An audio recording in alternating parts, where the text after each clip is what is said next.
লুটপাট ও পাচার হয়ে যাওয়া অর্থ ফিরিয়ে আনার উদ্যোগ আমরা নিয়েছি। আরও অনেক কাজ বাকি রয়ে গেছে। প্রথম মাসের কাজ হিসেবে শুধু প্রধান কাজগুলো করেছি।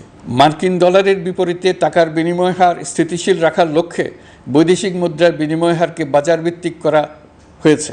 আমরা স্বৈরাচারী হাসিনা সরকারের অহেতুক কোটি কোটি টাকা ব্যয়ের প্রকল্প বাস্তবায়িত হতে দেখেছি, যেগুলো কখনোই দেশের মানুষের জন্য ছিল না, বরং এর সাথে জড়িত ছিল কুৎসিত আমিত্ব এবং বিশাল আকারের চুরি। চলমান এবং প্রস্তাবিত সকল উন্নয়ন প্রকল্পগুলোর যাচাই বাছাই করার কাজ ইতিমধ্যে আমরা শুরু করেছি।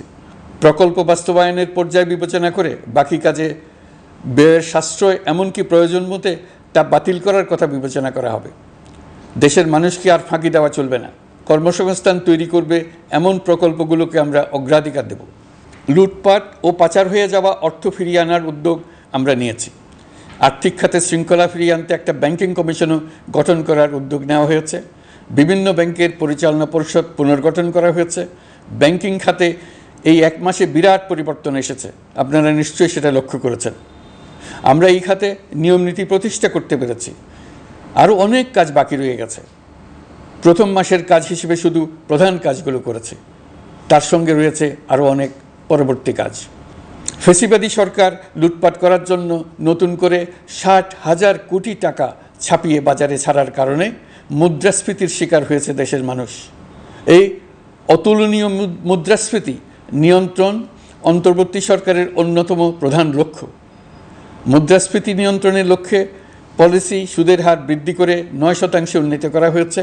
মূল্যস্ফীতি থেকে সাধারণ মানুষকে সুরক্ষা দেওয়ার উদ্দেশ্যে ওএমএস খাদ্যবান্ধব কর্মসূচি সহ সুলভ মূল্যে প্রান্তিক মানুষের কাছে নিত্য প্রয়োজনীয় দ্রব্য সরবরাহ চলমান রাখা হয়েছে।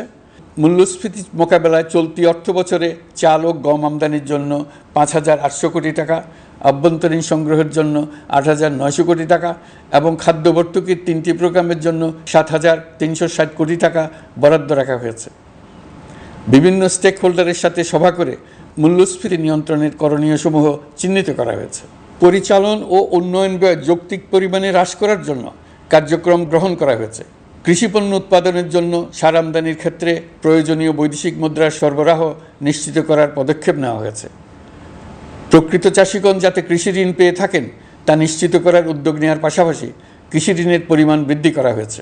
মার্কিন ডলারের বিপরীতে টাকার বিনিময় হার স্থিতিশীল রাখার লক্ষ্যে বৈদেশিক মুদ্রার বিনিময় হারকে বাজারভিত্তিক করা হয়েছে। কালো টাকা সাদা করার অনৈতিক অনুমতি বাতিল করা হয়েছে। বৈদেশিক মুদ্রার রিজার্ভ বৃদ্ধি করতে বিভিন্ন উন্নয়ন সহযোগীদের কাছ থেকে বাজেট সাপোর্ট চাওয়া হয়েছে। আন্তর্জাতিক মুদ্রা তহবিল থেকে অতিরিক্ত 3 বিলিয়ন মার্কিন ডলার, বিশ্বব্যাংক থেকে অতিরিক্ত 1 বিলিয়ন ডলার, জাইকা থেকে অতিরিক্ত 1 বিলিয়ন মার্কিন ডলার প্রদানের অনুরোধ করা হয়েছে। রূপপুর পারমাণবিক বিদ্যুৎ কেন্দ্র নির্মাণ প্রকল্পের অগ্রিম অর্থ পরিশোধ এবং বকেয়া পাওনা নিয়ে রাশিয়ান ফেডারেশনের সাথে অর্থ মন্ত্রণালয়ের আলোচনা চলছে।